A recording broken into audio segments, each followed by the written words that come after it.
To kick off this Wednesday, and we are in for quite the roller coaster weather-wise here. Yes, so it keeps going down. It's still 70s right now, John, but it's tanking as we speak. Especially west Hennepin County, we've seen temperatures in the 50s already. We've dropped a couple of degrees here in the backyard. It's going to continue to drop here over the next hour as we're watching the cold front come in. Well, now I guess we're getting our update right now. It dropped 8 degrees, so our bug is behind a couple minutes. But to be fair, it's dropping so fast. Look at Buffalo at 55 degrees, Crystal 63. We were at 75 when I got in here this morning. There's been a lot of changes coming in here this morning for the past 6 hours. The models are slowing this system down and adding colder air tomorrow. So a lot changes. We're even seeing an update in Duluth.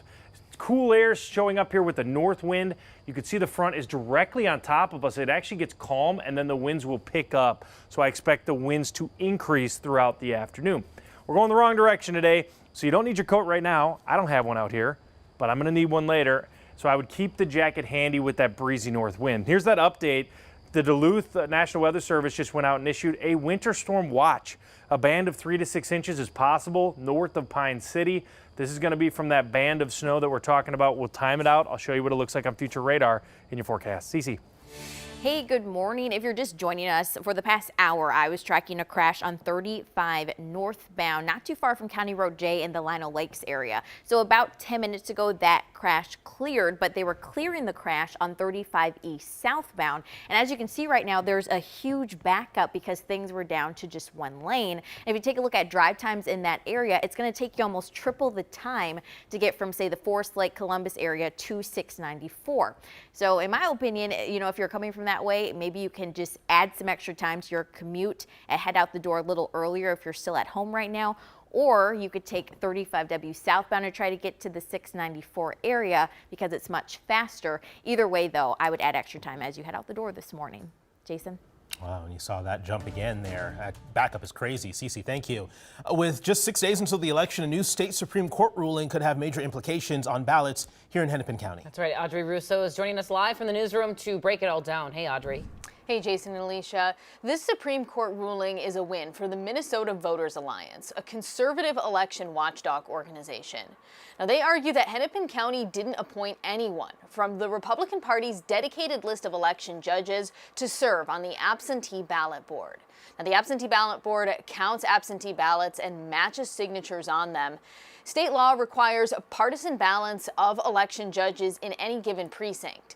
And the state Supreme Court ruling says Hennepin County does have at least one Republican judge and one Democratic judge on the ballot board. But they say the county has an obligation to appoint judges from that dedicated party-verified list before moving on to others. So they ordered Hennepin County to go back and exhaust that list by Friday.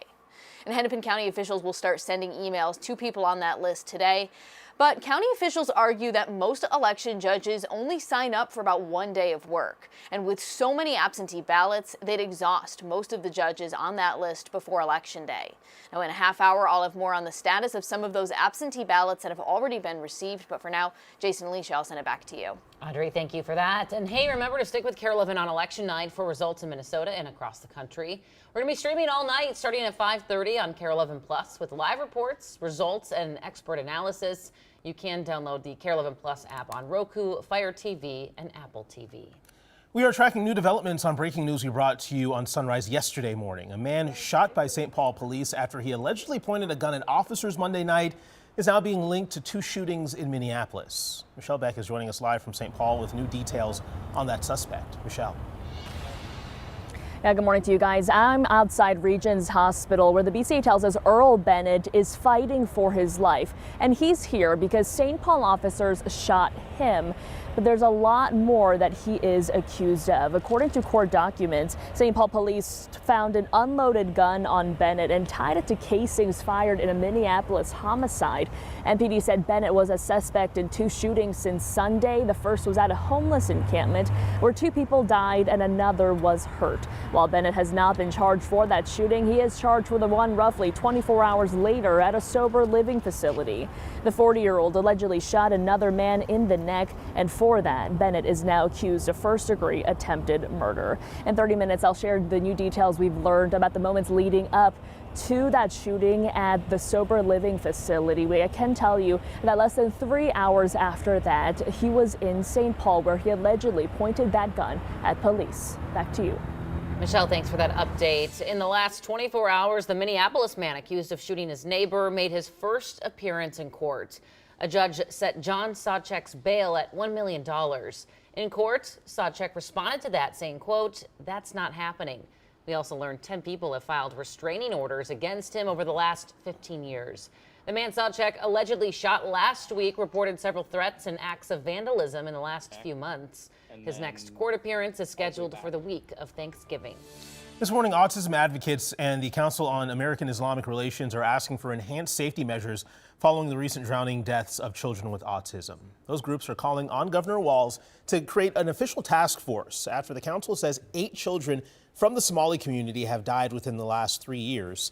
CARE and other advocates say the task force should focus on housing issues and safety programs for families with children with autism. They're also calling for better access to swimming safety and survival lessons and a better emergency response protocol when someone is reported missing.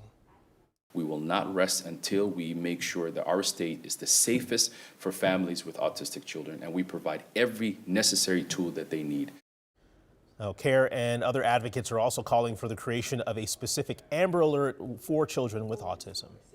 Today, Trident Development is celebrating the grand opening of their new luxury apartments in Chaska, the plaza at Hazeltine, sitting along the loop at Chaska Golf Course. It's all part of the goal to make the area a destination. Back in June, the City Council approved the plans for the Hazeltine Golf Club expansion. They hope it's going to help attract more big golfing events. Hazeltine is set to host the Ryder Cup for a second time in 2029.